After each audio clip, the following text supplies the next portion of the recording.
Okay, tapos na tayo magpapawis. Uwian time na, baba na tayo ng wall 1. It's a holiday, so maraming padyakero. Yan, kita nyo, daming tao. Sarap kasi pumadyak dito kapag holiday. Tingnan natin kung sino na doon sa tambayan at kapag-gabi. Pero pagka wala sila ron, wala na, diretso na ako.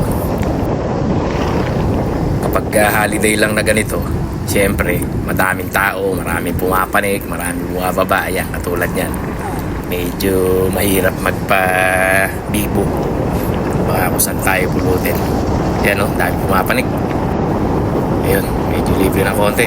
Let's go! Bilang ng konti. Pero check natin kung sino nandito sa tambayan. Pero parang hindi ko sila napansin kanina. Parang, makadiretso na. Yun, diretso na tayo. Uy, mga iho, excuse me, dito lang ako sa kanan, padaan saglit. Ayun, buti pinagbigyan tayo ng bata. Okay, ito na. Birada na to, birada. Ito na yung favorite nating parte ng wall 1. Yung uwian time, palusong. Downhill time, baby. Oops, dami sasakyan. Ingat-ingat. Baka tayo kung sampulutin. Nakita nyo, daming tao.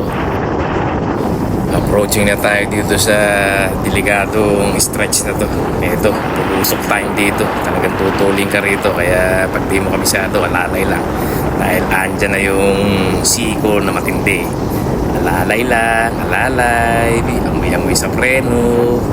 Huwag magyabang. At baka tayo biglang sumikat. Yun, kita nyo, banayad lang. Ganun lang birahin yung siko na yan. Ito, puro ano na to, kumbaga basic na lang to, columbarium, diretso na lang to.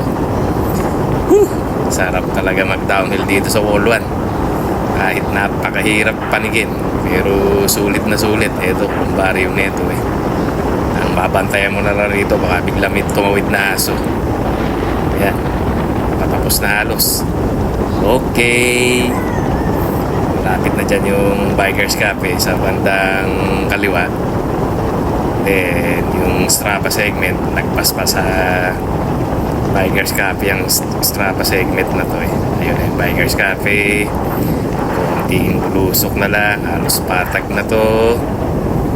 And, ayun na. Tapos, ang downhill ng wall 1. Okay. Uwian time na. Okay, see you sa next adventure.